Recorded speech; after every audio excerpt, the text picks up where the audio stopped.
Good morning students. BA second year की economics की class में हमारा मुद्रा का मूल्य व इसमें परिवर्तन से संबंधित जो टॉपिक था वो खत्म हो चुका है। आज हम नया टॉपिक पढ़ेंगे जो कि मुद्रा से ही रिलेटेड है और साथ में ये यूनिट फर्स्ट का चैप्टर है। ये जो है मुद्रा का परिमाण सिद्धांत। मुद्रा का परिमाण का मतलब क्या होता है? मात्रा। तो मुद्रा के परिमाण सिद्धांत के बारे में हम चर्चा करेंगे और इसमें जो सिद्धांत दिए गए हैं जिसमें फिशर का नाम आता है, कैम्ब्रिज अर्थशास्त्रियों के अंतर्गत और किन्स जो कि एक महान अर्थशास्त्री हैं, उन सबके दृष्टिकोणों की विस्तृत रूप से चर्चा की जाएगी। तो सबसे पहले आप हेडिंग डालिए, मुद्रा का परिमाण सिद्धांत।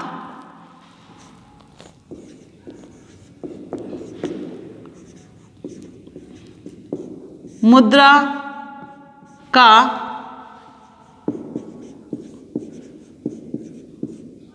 परिमाण सिद्धांत किस किस के द्वारा दिया गया है उसके बारे में बताया है। फिशर, कैम्ब्रिज,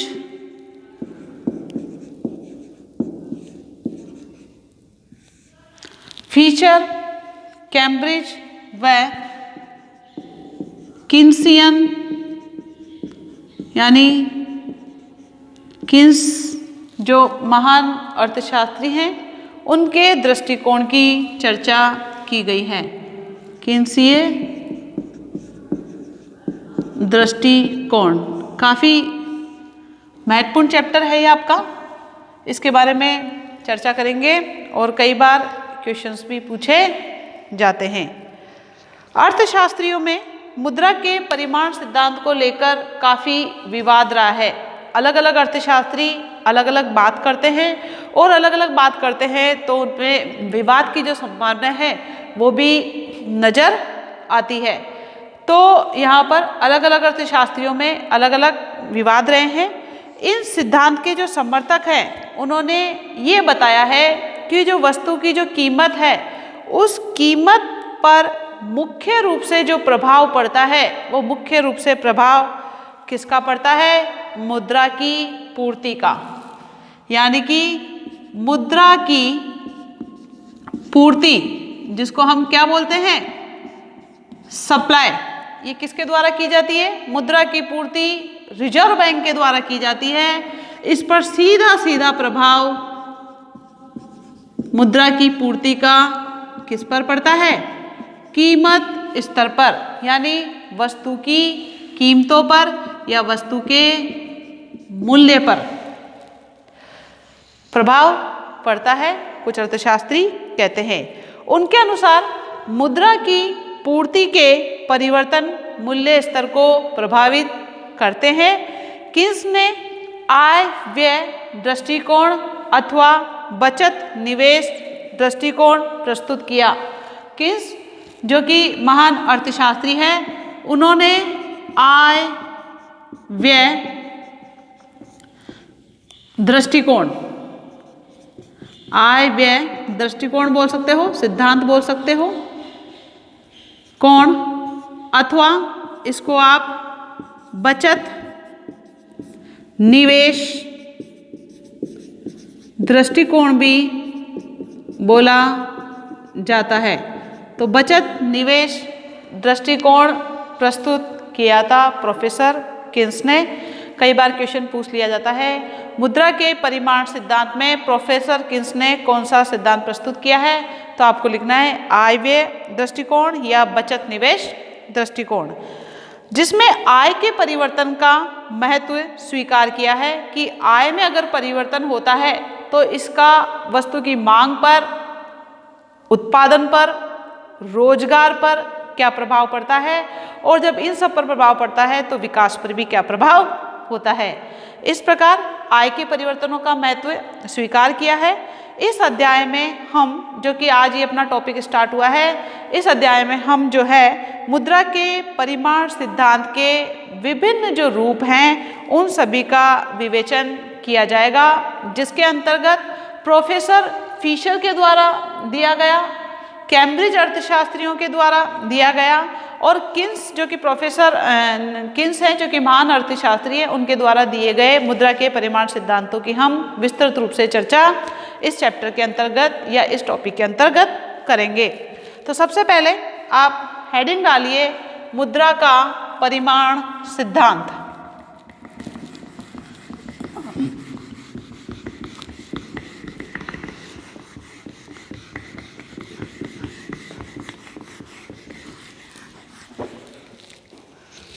हेडिंग डालते हम मुद्रा का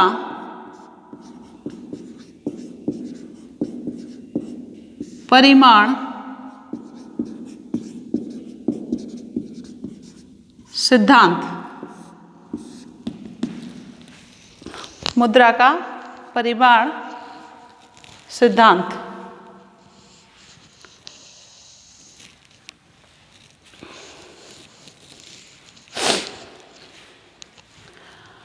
मुद्रा के परिमाण सिद्धांत की बात करते हैं तो जो क्लासिकल अर्थशास्त्री है, जो कि प्रतिष्ठित अर्थशास्त्री कहलाते हैं, परंपरावादी अर्थशास्त्री कहलाते हैं, उन्होंने कीमत स्तर के परिवर्तन के लिए मुद्रा की मात्रा के परिवर्तनों का कारण माना है कि ये कीमतों में जो उतार चढ़ाव होते हैं, कीमतों में जो वृद्धि और कमी होती है, उसका कारण है मुद्रा की मात्रा का बढ़ना और घटना। जब कीमतें बढ़ रही है, यानी मुद्रा की मात्रा जब बढ़ रही होती है तो कीमतें भी बढ़ती है, और जब मुद्रा की मात्रा कम हो रही होती है तो कीमतें भी कम हो जाती है।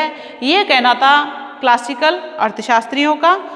यही नहीं बल्कि मुद्रा परिमाण सिद्धांत अपने कठोर रूप में ये कहता है कि जिस अनुपात में मुद्रा की मात्रा बढ़ती है उसी अनुपात में कीमत स्तर भी बढ़ता है। कहने का मतलब, अगर मुद्रा की मात्रा दुगनी हो जाती है तो कीमत स्तर भी दुगना हो जाता है, और जब कीमतें दुगनी हो जाती है तो मुद्रा का मूल्य आधा रह जाता है। ये आपको मैं उदाहरण के द्वारा बताऊंगी। कहने का मतलब यह है, जो मुद्रा की मात्रा और जो कीमतों में संबंध है, ये तो सीधा संबंध है, और मुद्रा की मात्रा और जो कीमतों में जो संबंध है उसका मुद्रा का मूल्य से अपोजिट संबंध है। अगर वो दुगना है तो वो आधा होगा, अगर ये 4 गुना है तो वो चौथाया होगा, अगर ये चौथाया होगा तो वो 4 गुना होगा, जिसको हम सारणी के द्वारा बनाएंगे और आपको बताएंगे। इन्होंने कहा है कि जिस अनुपात में मुद्रा की मात्रा बढ़ती है उसी अनुपात में कीमत स्तर भी बढ़ता है। कहने का मतलब, यदि मुद्रा की मात्रा 2 गुनी कर दी जाती है, मुद्रा की मात्रा को क्या कर दिया, दुगना, मुद्रा की मात्रा को दुगना कर दिया, तो आपका जो कीमत स्तर है वो कीमत स्तर भी क्या हो जाएगा, दुगना हो जाएगा। और कीमत स्तर दुगना होगा और जो मुद्रा का मूल्य है वो कैसा रह जाएगा, आधा। मुद्रा का मूल्य आधा रह जाएगा। अब ये जो दुगना यानी कि 2 गुना, मुद्रा की मात्रा दुगना, तो मुद्रा का मूल्य इसका आधा यानी कि 1/2 रह जाता है, आधा हो जाता है। इस प्रकार यहाँ पर कीमत स्तर भी आधा हो जाएगा। और इसके विपरीत मुद्रा की मात्रा अगर आधी कर दी जाती है, यहाँ पर देखो मुद्रा की मात्रा आधी कर दी जाती है तो कीमत स्तर भी आधा हो जाता है, और जो मुद्रा का मूल्य है वो मुद्रा का मूल्य क्या हो जाएगा, 2 गुना हो जाएगा। कहने का मतलब, कीमत स्तर और मुद्रा के मूल्य में विपरीत संबंध होता है, उल्टा संबंध होता है। दुगना और दुगना का उल्टा 1/2 हो जाता है। इस प्रकार क्लासिकल अर्थशास्त्रियों ने कीमत स्तर के परिवर्तन का कारण मुद्रा के परिवर्तन को ही माना है कि ये जो कीमतों में जो उतार चढ़ाव होते हैं, कीमतों में जो तेजी और मंदी की स्थिति आती है, ये मुद्रा की पूर्ति या मुद्रा की मात्रा में वृद्धि और मुद्रा की मात्रा में कमी के कारण ही पाई जाती है। मुद्रा के परिमाण सिद्धांत की जो चर्चा की अगर अपन बात करते हैं तो प्राचीन अर्थशास्त्रियों ने भी की है इस सिद्धांत की व्याख्या। इसमें डेविड ह्यूम का नाम जो है उल्लेखनीय हैं जिन्होंने 1752 में इसकी व्याख्या की। डेविड ह्यूम, नाम सुना होगा आपने, डेविड ह्यूम का महान अर्थशास्त्री थे।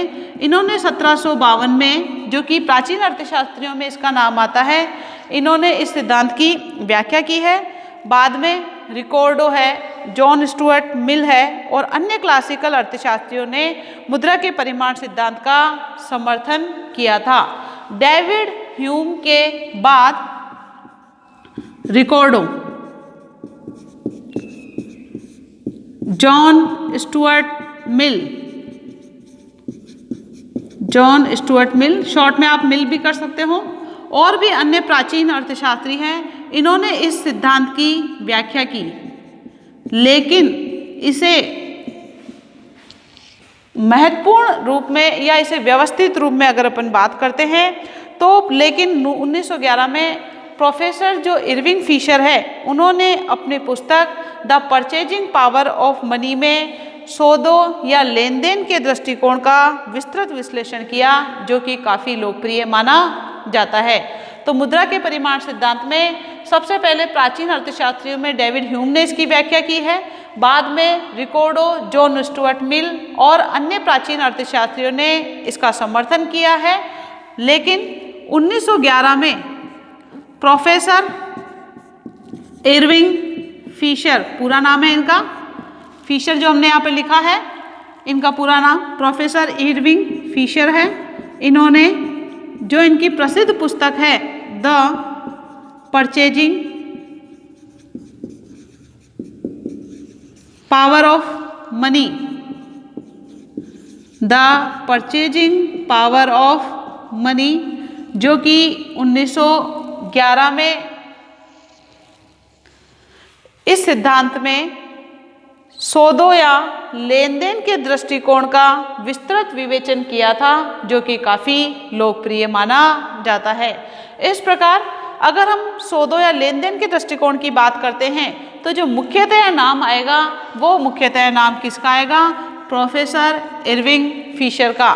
कई बार आपके छोटा क्वेश्चन पूछ लिया जाता है एग्जाम में कि सौदों या लेन देन का दृष्टिकोण किसने दिया, तो आपको लिखना है इसके अंतर्गत सौदों या लेन देन का दृष्टिकोण प्रोफेसर इरविंग फिशर के द्वारा दिया गया था और उनकी प्रसिद्ध पुस्तक थी the purchasing power of money, जो कि 1911 में इस सिद्धांत की व्याख्या, इस बुक के बारे में इन्होंने लिखा और इस सिद्धांत की व्याख्या इस बुक के अंदर विस्तृत रूप से की।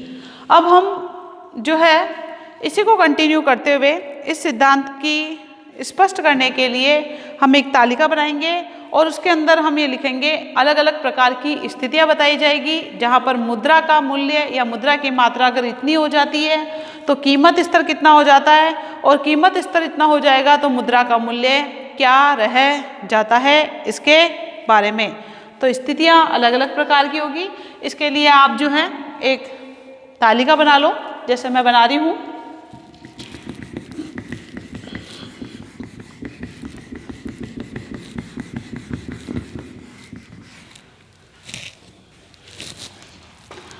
यहाँ पर विभिन्न स्थितियाँ, छोटा क्वेश्चन कई बार यहाँ से भी पूछ लिया जाता है कि मुद्रा की मात्रा दुगनी कर दी जाती है तो कीमत स्तर और मुद्रा के मूल्य पर क्या प्रभाव पड़ता है।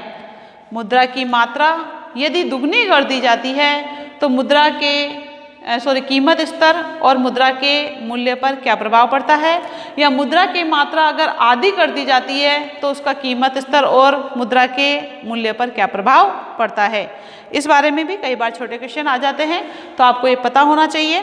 फर्स्ट में आपका विभिन्न स्थितियाँ आएगा। सेकंड कॉलम जो बनेगा यहाँ पर लाइन बना दीजिए, क्या आएगी? मुद्रा की मात्रा, क्या आ जाएगी? मुद्रा की मात्रा। ये आपका कॉलम बंद। इसके बाद थर्ड कॉलम आएगा जो कि कीमत स्तर की बात करेंगे और जो नेक्स्ट कॉलम होगा वो होगा आपका मुद्रा का मूल्य। ठीक है, फर्स्ट स्थिति की बात करते हैं हम। यदि मुद्रा की मात्रा को दुगुना कर दिया जाता है, कीमतें अगर मुद्रा की पूर्ति बढ़ गई, डबल कर दी, तो कीमतें भी क्या हो जाएगी, दुगुनी हो जाएगी, और मुद्रा का मूल्य क्या हो जाएगा, आधा। आधा जो है रह जाएगा, या आप आधा कर सकते हो। इसी प्रकार यदि स्थिति 2 की बात करते हैं तो मुद्रा की मात्रा आधी कर दी जाती है, तो कीमत स्तर भी आधा रह जाएगा और मुद्रा का मूल्य क्या हो जाएगा, दुगना हो जाता है। इसी प्रकार थर्ड स्थिति की हम बात करते हैं तो मुद्रा की मात्रा अगर चौगुनी कर दी जाती है, चौगुनी 4 गुना कर दी जाती है, तो कीमत स्तर भी क्या हो जाएगा, चौगुना हो जाएगा, और जो मुद्रा का मूल्य है वो चौथाया हो जाएगा। क्या हो जाएगा, चौथाया। फोर्थ स्थिति में मुद्रा की मात्रा को चौथाई कर दी, चौथा भाग कर दिया, तो कीमत स्तर भी क्या हो जाएगा, चौथाया, यानी 4 गुना कम हो जाता है, और जो मुद्रा का मूल्य है वो मुद्रा का मूल्य क्या हो जाएगा, चौगुना, 4 गुना बढ़ जाएगा। इस प्रकार ये आपकी 4 स्थितियां बताई गई है। इसको हम उदाहरण के द्वारा समझेंगे। इससे आपको पता पड़ेगा कि मुद्रा की मात्रा को अगर दुगना कर दिया तो कीमत स्तर भी दुगना हो जाएगा और मुद्रा का मूल्य आधा रह जाता है।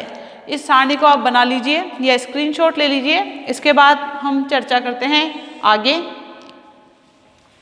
4 प्रकार की स्थितियां बताई है, मुद्रा की मात्रा बताई है दूसरे कॉलम में, तीसरे कॉलम में कीमत स्तर बताया गया है, और चौथे कॉलम में मुद्रा का मूल्य बताया गया है कि अगर मुद्रा की मात्रा को दुगना कर दिया जाता है तो कीमतें दुगनी हो जाती है। जैसे मान लो मुद्रा की मात्रा को 100 से बढ़ाकर 200 कर दिया तो कीमत स्तर भी 100 रुपये से बढ़कर 200 रुपये किलो हो जाता है। तो जो चीज़ हमें 100 रुपये में 1 किलो मिल रही थी, अब 200 रुपये में भी 1 किलो ही मिलेगी, क्योंकि कीमतें क्या हो गई, बढ़ गई। अब कीमतें बढ़ गई तो अब हमें 100 रुपये में वो वस्तु कितनी मिलेगी, आधा किलो मिलेगी। कितनी मिलेगी, आधा किलो। इस प्रकार जो चीज़ 100 रुपये किलो थी अब वो चीज़ 200 रुपये किलो हो गई, क्योंकि मुद्रा की मात्रा को 2 गुना कर दिया। इसको हम उदाहरण के द्वारा बताएंगे। ये तो मैं आपको ऐसे ही बता रही हूँ कि जैसे कोई चीज़ मुद्रा की मात्रा बढ़ा दी जाती है, 4 गुनी कर दी जाती है, 4 गुनी कर दी। कोई चीज़ जो 100 रुपये की आ रही थी, मुद्रा की मात्रा को 4 गुना करने पर, मुद्रा की मात्रा को 4 गुना करने पर वस्तु की कीमत 400 रुपये हो गई। जो चीज़ 100 रुपये की थी वो कितने की हो गई, 400 की। तो अब 100 रुपये में वो वस्तु कितनी आएगी, 1/4 ही तो आएगी, 250 ग्राम जिसको अपन बोलते हैं। इस प्रकार मुद्रा की मात्रा का कीमत स्तर से सीधा सीधा संबंध बताया गया है। इस सारणी को आप उतार लीजिए, ये मैंने उदाहरण के द्वारा बताया था। इसके बाद हम इक्वेशंस के द्वारा भी इसको बताएंगे कि मुद्रा की मात्रा में वृद्धि करने से कीमत स्तर पर जो है किस प्रकार से इफेक्ट पड़ता है, इसके बारे में चर्चा करेंगे।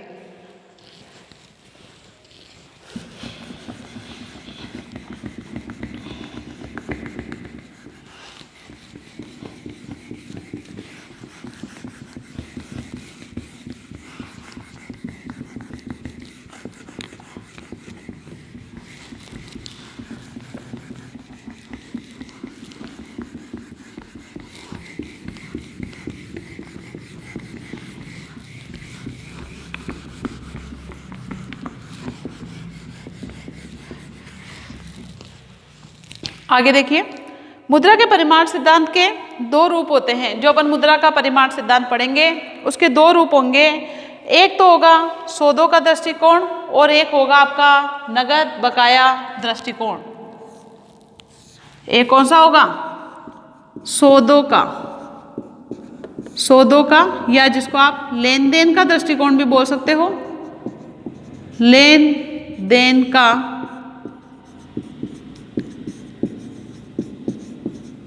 दृष्टिकोण। और जो दूसरा होगा वो होगा नगद बकाया दृष्टिकोण।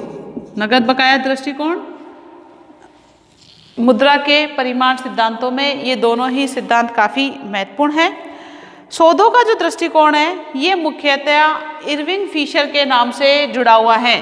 तो कई बार क्वेश्चन आता है कि सौदों का दृष्टिकोण किसके द्वारा दिया गया है, तो आपको पता होना चाहिए प्रोफेसर इरविंग फिशर के द्वारा सौदों का दृष्टिकोण या लेन देन का दृष्टिकोण दिया गया है। नगद बकाया दृष्टिकोण की बात करते हैं तो नगद बकाया दृष्टिकोण कैम्ब्रिज विचारधारा से जुड़ा हुआ है, जिसमें मार्शल, पीगू, रॉबर्टसन तथा किन्स। कौन सी विचारधारा से जुड़ा हुआ है? कैम्ब्रिज विचारधारा से। छोटा क्वेश्चन पूछ लिया जाता है नगद बकाया दृष्टिकोण कौन सी विचारधारा से जुड़ा हुआ है, तो आपको पता होना चाहिए कौन सी विचारधारा से? कैम्ब्रिज विचारधारा से। और अगर अपन अर्थशास्त्रियों की बात करते हैं तो इसमें मार्शल का नाम आएगा, पीगू का नाम आएगा, रॉबर्टसन का नाम आएगा। मार्शल, पीगू, रॉबर्टसन और भी जो है किन्स ने प्रस्तुत किया था तथा किन्स कर दीजिए तथा किन्स ने। ये कैम्ब्रिज विचारधारा के अंतर्गत नगद बकाया दृष्टिकोण में ये चारों नाम आ जाएंगे। इस प्रकार जो है मुद्रा के परिमाण सिद्धांत के दो रूप प्रस्तुत किए गए हैं, जिसमें सौदों या लेन देन का दृष्टिकोण है जो कि प्रोफेसर इरविंग फिशर के द्वारा प्रस्तुत किया गया था या इरविंग फिशर के द्वारा दिया गया। और जो दूसरा सिद्धांत है जो कि नगद बकाया दृष्टिकोण है, जो कि कैम्ब्रिज विचारधारा के अंतर्गत आता है और इसमें मार्शल, पीगू, रॉबर्टसन तथा किन्स के नाम उल्लेखनीय हैं।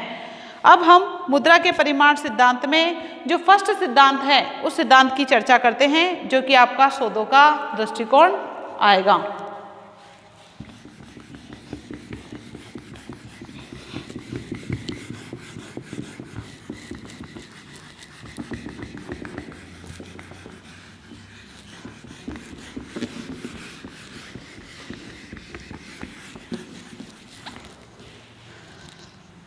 प्रोफेसर इरविंग फिशर के द्वारा दिया गया मुद्रा का परिमाण सिद्धांत, जो कि सौदों के दृष्टिकोण या लेन देन के दृष्टिकोण के नाम से जाना जाता है, इस सिद्धांत का समर्थन विस्तृत रूप से जो है डेविड ह्यूम ने, एडम स्मिथ, डेविड रिकॉर्डो आदि ने किया था। लेकिन इस सिद्धांत को जो है विस्तृत रूप से अच्छे रूप से प्रस्तुत करने का श्रेय प्रोफेसर इरविंग फिशर को, जो कि इन्होंने अपनी पुस्तक लिखी थी the purchasing power of money, जो कि मैंने आपको बताया 1911 में। इसमें इस सिद्धांत का इन्होंने विस्तृत रूप से वर्णन किया है। इसलिए मुद्रा के परिमाण सिद्धांत का विशेष संबंध प्राय फिशर से ही किया जाता है, जो कि प्रसिद्ध अर्थशास्त्रियों में उनका नाम आता है। इस प्रकार इस सिद्धांत के अंतर्गत कौन कौन सी चीज़ें होती है इसके बारे में हम मान्यताएं देखेंगे, और इसमें मान्यताओं में आपको डालना है फिशर के सिद्धांत की मान्यताएं, जो कि हम नेक्स्ट क्लास में करेंगे। आज इतना ही, जिसमें आपको ये मैंने बता दिया कि मुद्रा के परिमाण सिद्धांत में दो सिद्धांत आते हैं। एक तो आता है सौदों का दृष्टिकोण या लेन देन का दृष्टिकोण, और दूसरा आता है नगद बकाया दृष्टिकोण। सौदों का दृष्टिकोण या लेन देन का दृष्टिकोण जो है, स्टार्टिंग में सबसे पहले जो है इसके अंतर्गत डेविड ह्यूम, रिकॉर्डो, मिल और भी बहुत सारे अर्थशास्त्री इन्होंने इसका समर्थन किया था। लेकिन इसे विस्तृत रूप से व्याख्या करने का श्रेय या इसे लोकप्रिय बनाने का जो श्रेय है प्रोफेसर इरविंग फिशर को जाता है। नगद बकाया दृष्टिकोण की बात करते हैं तो ये कैम्ब्रिज विचारधारा से जुड़ा हुआ है या कैम्ब्रिज विचारधारा के अंतर्गत आता है, जिसमें हम बहुत सारे जो महान अर्थशास्त्री हैं उनके नाम हम दे सकते हैं, जिसमें आपके मार्शल, पीगू, रॉबर्टसन, किन्स आदि बहुत सारे अर्थशास्त्री हैं। अब जो हम आगे नेक्स्ट क्लास में करेंगे वो होगा आपका सौदों का दृष्टिकोण, जिसमें फिशर के द्वारा जो इस सिद्धांत की मान्यताएं रखी गई है या इस सिद्धांत की मान्यताएं दी गई है उसकी चर्चा नेक्स्ट क्लास में की जाएगी। Thank you.